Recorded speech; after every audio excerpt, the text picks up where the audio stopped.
So as I was over there, my partner was informing me you had some thoughts about some stuff going on down in Miami. So what's up with that? Just wanted to drive down to Miami for one, a road trip, and two, to go to a church to plan for later. Plan for later? What you got planned later? Attack later. Newly released body cam video shows a chilling admission from a man pulled over for a headlight being out. He randomly told officers that he wanted to kill dozens of people, and that's not all police discovered after pulling him over. Police in South Florida may have thwarted eventual attacks on a church and a school, all because they pulled over Henry Horton for having a busted headlight. Here's his mugshot. We'll talk about how his court case just wrapped up and his sentence in just a moment. But let's go back to what officers in Jupiter, Florida came across when they pulled him over in September of 2023. All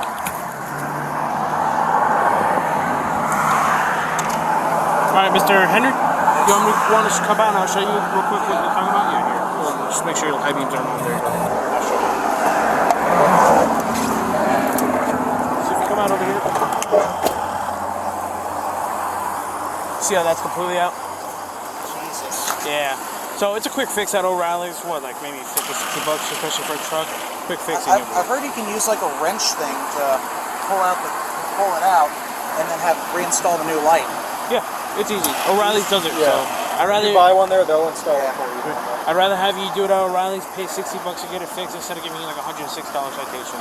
And then another thing, you gotta have your registration on you in the vehicle, right? Gotta have it. Yeah, you gotta have it. You can have a picture of the insurance. Yeah. You just gotta have a copy of the registration in the vehicle because obviously I can go back to my system, do a little bit of research, and I'll find that the car is registered to your mom. Yeah. But if, let's say, my system's on, you can't prove to me that car belongs to you, right? Yeah, you can't. I couldn't prove without the insurance. So other than that, like I said, it's just that. Like I was saying, there was used marijuana in the car like a couple weeks ago. Yeah. There's none in there now. Be carefully search to make sure of that. Sure. Yeah, you can. It's a yes or no. It's not meant to like intimidate you or nothing like that. Yes, we can search, and no, we can't. At this point, it appears to be a very casual traffic stop. You can hear Horton was originally hesitant to let officers search his vehicle. Here's what an officer saw as he was going through his back seat, though. Horton had what appeared to be a BB gun and that knife in the car, but then these writings on notepads. From here, officers put Horton in cuffs and detained him. You said Henry is your name? Yes. Can you stand it for me? We're just gonna check your pockets real quick, make sure you got nothing sharp underneath that. That's just our policy, just to keep your hands behind your back while we're doing this, okay? You need to, yeah. No, you're not. being detained. You're just being detained. You're not. This doesn't mean you're going to jail. Doesn't mean you're going anywhere right now. One officer then goes back to the car and finds more writings, including one with swastikas drawn on the page. Horton later admitted to having a bong in his car. Marijuana is still illegal in Florida. But then the officer goes back to Horton and has a conversation about those writings, and Horton admits to much more than just having weed in his car. I want to take a moment to thank Upside for sponsoring this body cam. Upside's a free app that lets you get cash back on daily essentials like gas and groceries. Every time I pump gas now, I make sure I use the free Upside app because why not get cash back when you fill up your tank? And it's real cash. We're talking about money that appears in your Upside app, then you transfer it straight to your bank account. When I started at Law&Crime, my coworkers were like, you have to give Upside a try. So I downloaded it, went to a gas station 4 minutes from my house. For filling up my tank, I got roughly $7 cash back. Once you add the Upside app, you can claim an offer for whatever you're buying on Upside, then pay as usual with your debit or credit card. And as you just saw me do, you can use Upside at places like Shell, Exxon, Mobil, 7-Eleven, even Taco Bell, and that is just to name a few. So to find out how much you could earn with Upside, click the link in the description of this video. You can also scan the QR code on your screen and make sure you use code BODYCAM. That will get you an extra 25 cents back on every gallon on your first tank of gas. That is code BODYCAM. All right, Mr. Henry? Yes, sir. All right, so here's the deal. So you obviously were speaking with my partner as I was searching a car and stuff, so I found the bong. So like I said, I appreciate you being super honest with me. That's all it is. I mean, just some water and stuff like that. It's not a big deal. So as I was over there, my partner was informing me you had some thoughts about some stuff going on down in Miami. So what's up with that? Just wanted to drive down to Miami for one, a road trip, and two, to go to a church to plan for later. Plan for later? What you got planned later? Attack later. Attack later? Yeah. What's that? Attack. Oh, attack. Yeah. Oh, A-tech. I heard tackler. What kind of a tech? Like, either shooting or stabbings. Okay. Have you been having these thoughts recently? Yes. A lot, or just every now and then? A lot. A lot. Okay. Have you tried talking to some kind of professional about this kind of stuff or not? I tried to get to a therapist, but it was like a wait list or something. Oh, okay. Alrighty. Yeah. So you were going down to Miami, go first hang out, and you would go to a church. What was the church for? The church was the location of my later attack. Yeah. It was for your later attack? Yes. Okay. What was up with what was your other location for attack? Okeechobee High School. And Okeechobee up north. Okeechobee. What's particular about Okeechobee? It's a small town up north near the lake. Yeah, no, I'm familiar with that area. It's a Yeah. nice area. Yeah. But what brings you to that area or that high school? Some issue I had with an administrator when Okay. I was still in school. Alrighty. So with those issues, you wanted to just basically go over there and attack them, Yes. or have an attack plan. What were you specifically wanting to do? I wanted to shoot and kill like 15 people. 15 people. Why 15? Actually, yeah, 15. Because it was an odd number. Like odd numbers? Yeah, I like Okay. odd numbers most of the time. Alright. You said you had specific problems with administrator. Did you have someone in mind and someone specific in target? Yes, Mr. Stewart. Stewart? What did Mr. Stewart do to you? Okay, so here's the story. We were gonna go on a field trip to Busch Gardens somewhere. Okay. And they were searching all our backpacks, and I had alcohol in mine, and they took me to Mr. Stewart's office, who's the student dean, and I was suspended for a week. And I was also put in a rehab program Oh, okay. with a DCFS. Okay. Department of Children and Families? Yes. Okay. How old are you right now, Mr. Stewart? I'm sorry, Mr. Henry? 19. 19? Okay. I was 18 when this happened. Okay, so last year? Yes. Okay, when did you graduate high school? May 2022. Okay, last year? Alright, awesome. So when did you want to, obviously you said you're planning your attacks and stuff like that. When did you want to execute these attacks? On my 22nd birthday. On your 22nd? Why particularly your 22nd birthday? Because with my 21st, because after I turn 21, I want to spend my last year alive drinking like a madman. Okay. So once you turn 21, drink like a madman. Then when you turn 22, Yes. you want to execute these plans? Yes, sir. Why a church though? I just...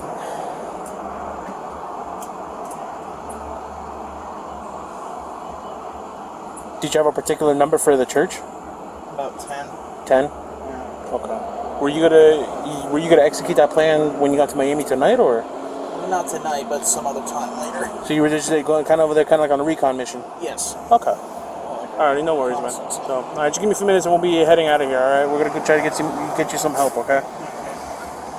Can I at least be out of here, out of this car real quick? It's gonna be a quick 20-minute drive down south. We're gonna go down to what we call JFK North. It's gonna be a mental facility hospital. Hey, could you turn off my hazards for my car and take the keys, please? The keys are gonna go with the tow truck. Yeah, but what about my hazards? Can you turn them off, please? He's gonna turn them off, yeah. 'Cause that's gonna kill my engine. Yeah, no, I turned your car Lord. off. I turned your car off. He's gonna turn off everything. He's gonna make sure your car's in tip-top shape, as well as my partner that was here talking to you for a while. Oh, Jesus. My family's gonna hate this. Nah, it's not a big deal. But like I said, we're gonna go down to JFK North. It's a mental health facility. They're gonna try to get you the help you need, alright? Okay. And then from there, we'll talk a little bit more.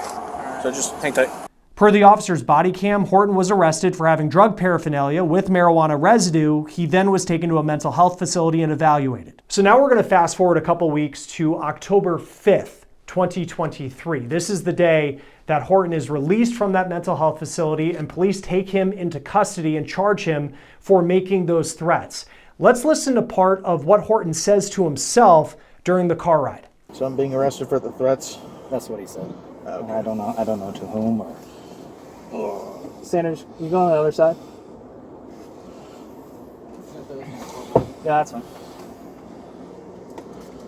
I don't know. I'd have to hop in there. So he's gonna go on the other side and just seatbelt you in. So it's about so the jail's about 5 minutes from here. It's not far now. Okay. Once you get there, they take the handcuffs off. They just say who you are and The mug shot too. I don't know. They always do photos, but sometimes that's the process.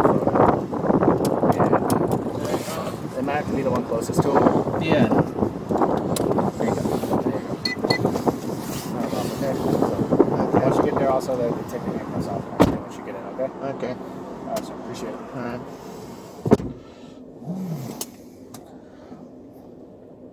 This is great.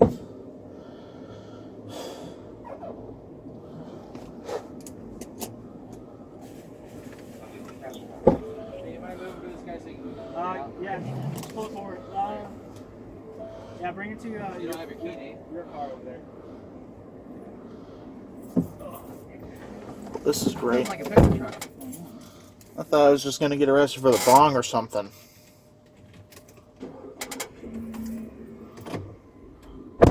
So I guess they dropped the charge on the bong or something?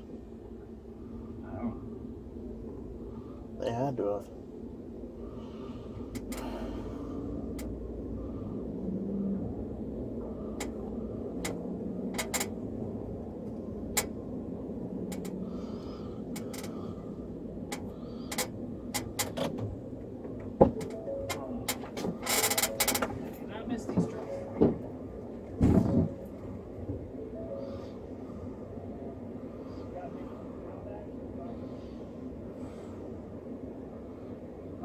He's got a brown bag in there.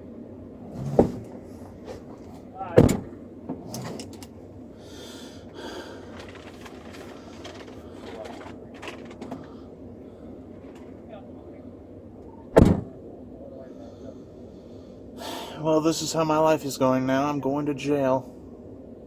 It's a felony. Now I'm a convicted felon for the rest of my life. I'll never have a gun again.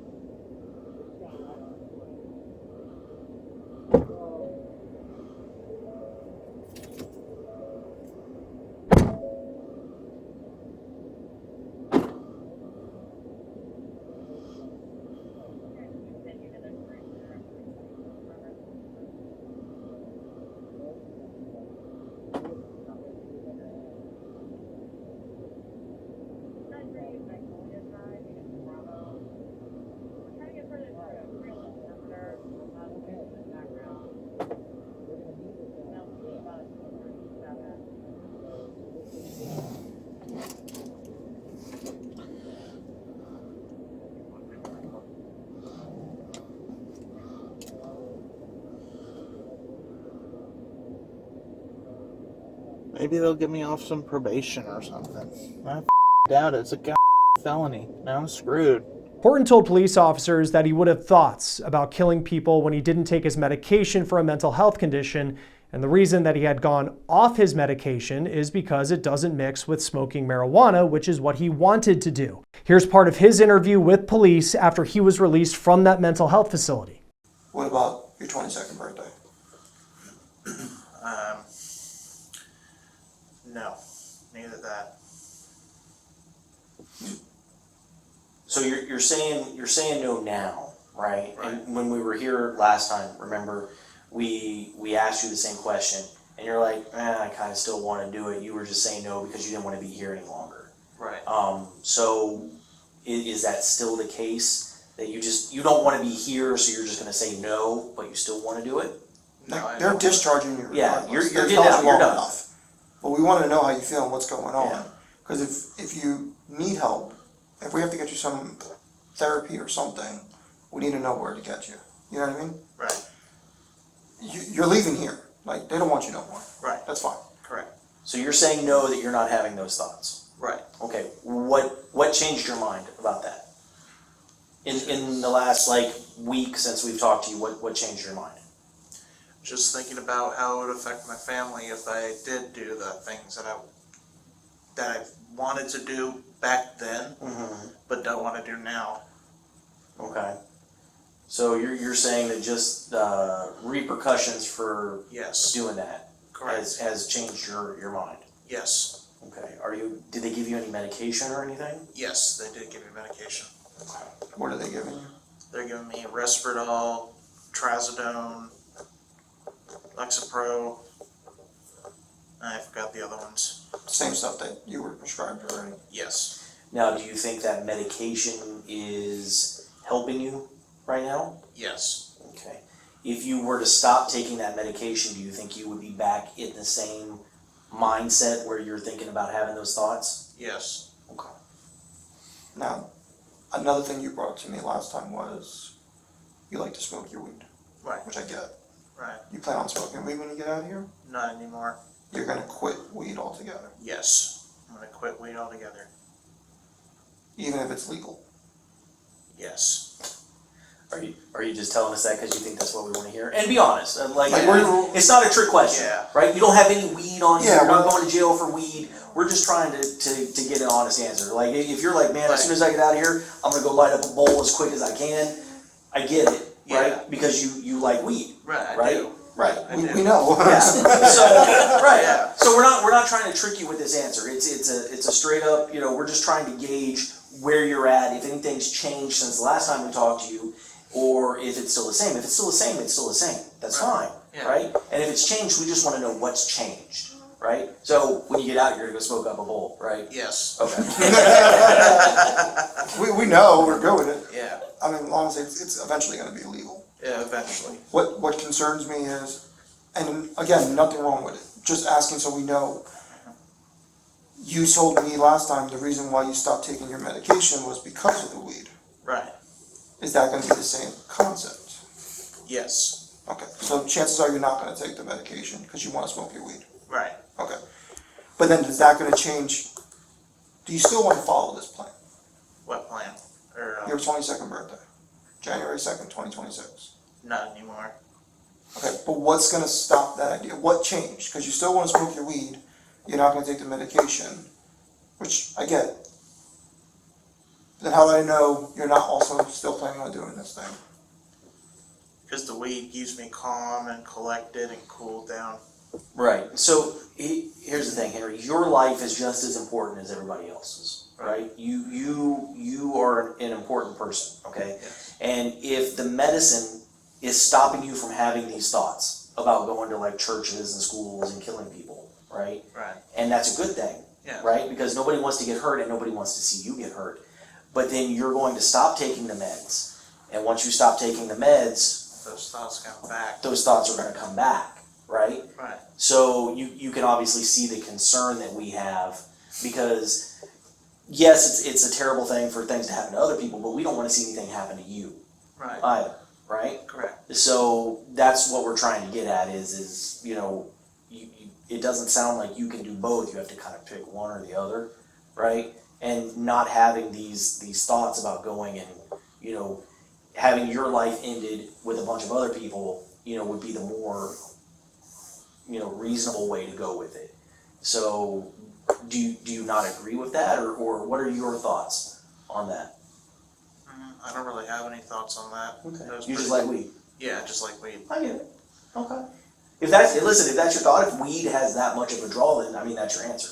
Yeah. Right? Nothing's gonna change your answer. Right. Just get my card and whatnot.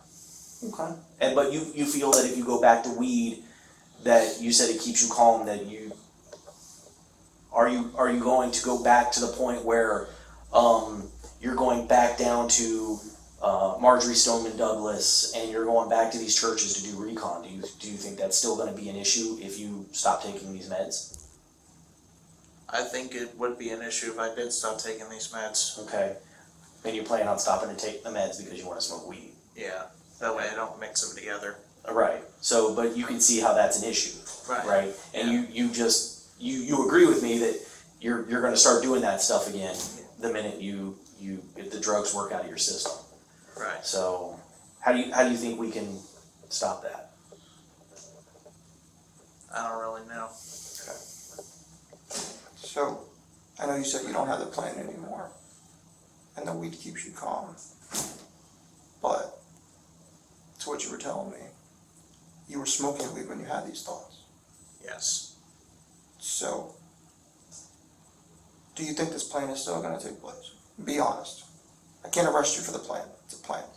But I need to know what's going on. You know what I mean? Yeah. I'm not trying to jam you up. Yeah. What's said is said, and it is what it is. It's not like you haven't told us already. But I need to know the truth. I don't need you to tell me what you think I need to hear. I don't need you to tell me what you think I have to be told so you can get away or get out, or you're leaving here regardless. I'm not trying to bait guard you anymore. Right. But I need to know what's going on with you, because I can't help you if you're not honest to open up to me. Right. Does that make sense? Yes. So what is the deal? Do you still want to hurt people? Do you want to carry out? It's in the future, you'll think about it later? Is it something we're going to turn on the news one morning or one evening and we're going to see Henry on the news for doing that? No.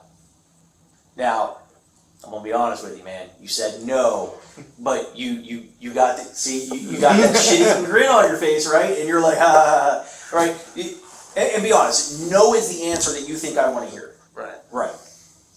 What's the truth? We're being honest with you, and like I said, we just want to know the truth. You can't be arrested for thoughts and dreams and stuff like that, right? So we're just trying to gauge where you're at right now. In that, would it be fair to say that once you get off the meds, you're going to go back to playing that, and I'm probably going to see you on the news? Most probably. Okay. Last month, Horton pleaded guilty to 2 counts of written threats to kill or do bodily injury and 1 count of possession of paraphernalia. He was sentenced to 3 years in prison. Joining us now is former Palm Beach County State Attorney Dave Ehrenberg, also now the host of Court Authorities on YouTube. Good to see you, Dave. Thanks for being here. The body cam video we watched, it was chilling to hear someone in a car say that they were driving somewhere to recon a place for a mass shooting that he has planned years in advance. When you look at this story, how it all played out, what stands out to you? How casual it was to talk about something so horrific. This person clearly has mental issues. It doesn't mean, though, that he would be found not guilty by reason of insanity. I mean, the fact that he pled guilty and got incarceration for 3 years shows you that he knew an insane offense would be really difficult.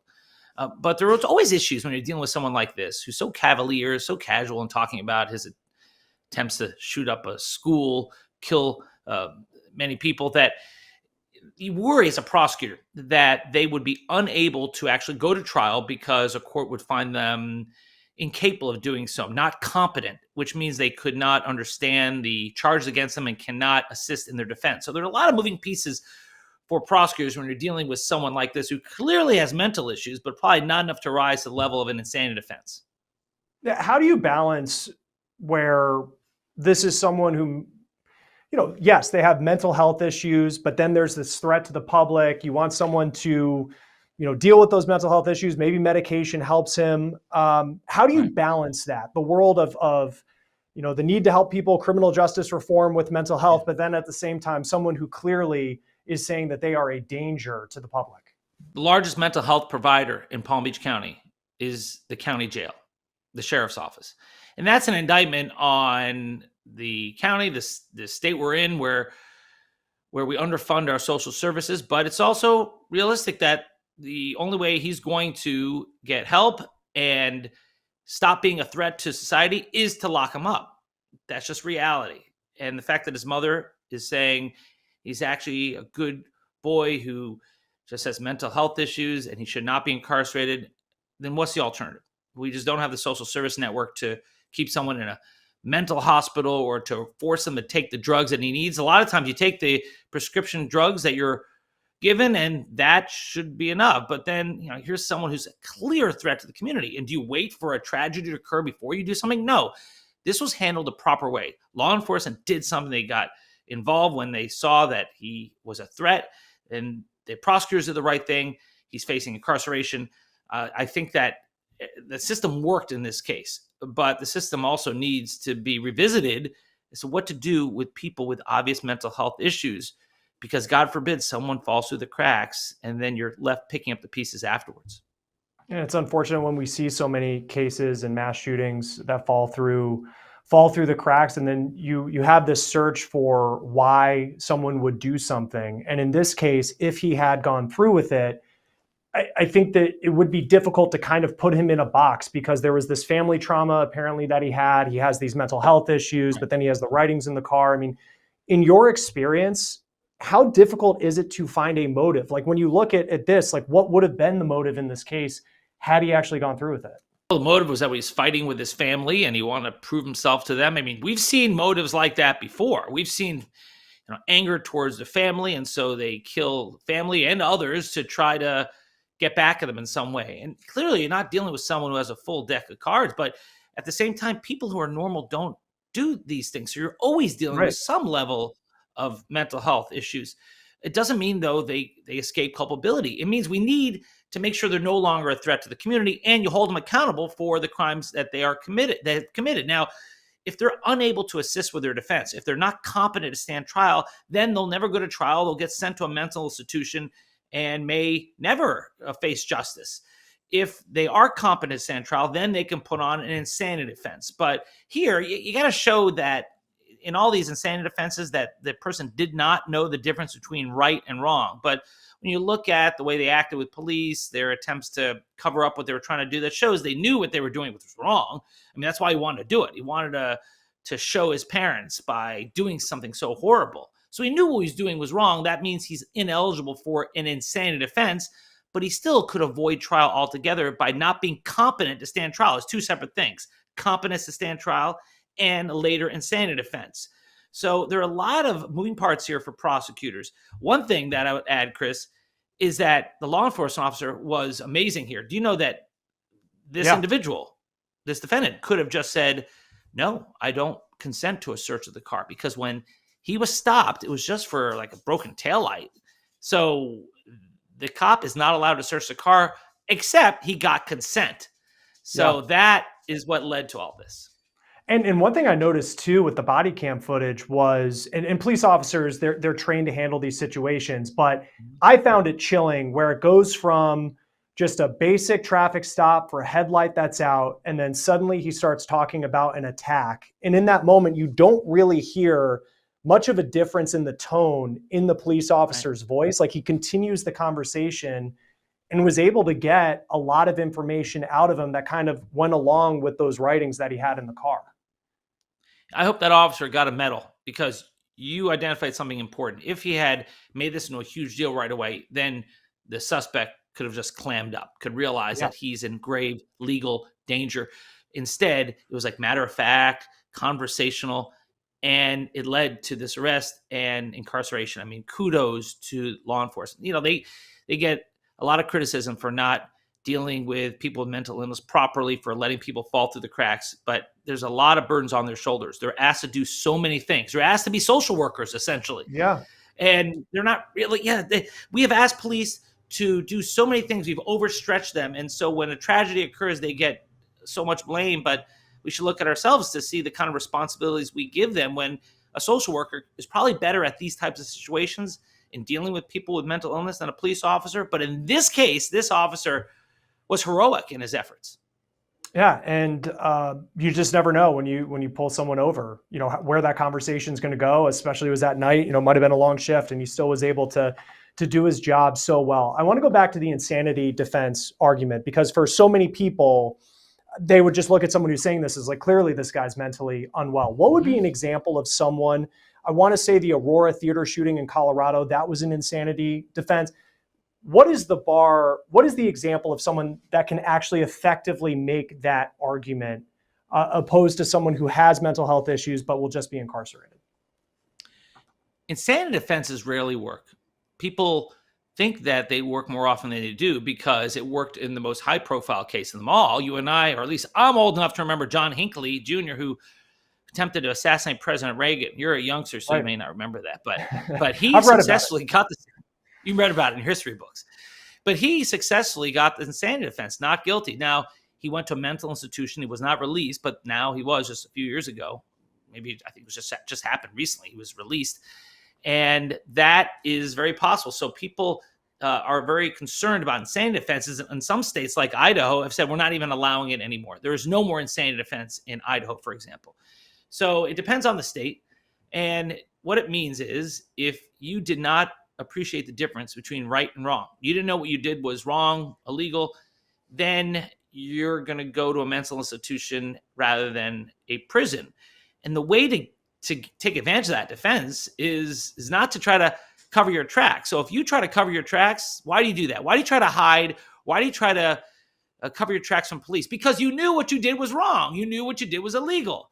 So that's why it's so hard to get the insanity defense. You pretty much have to like commit a crime, and then when police arrive, you got to jump in their arms and hug them and call them daddy or something, because it is really difficult to sustain.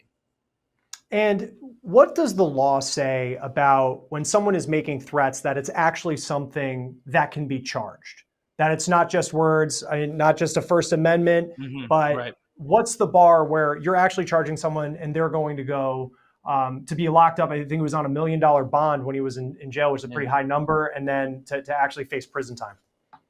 Yeah, the First Amendment is not absolute. You threaten a person, you're committing a crime. Now, for a while, the law in Florida was that if you threatened a inanimate object, like shoot up a school, that wouldn't necessarily be a crime, because unless you're saying I'm going to shoot up teachers, students, that's different, but shooting up a school. So we have addressed those inconsistencies, those loopholes in the law to make it so that if you threaten to shoot up a school, that's a crime.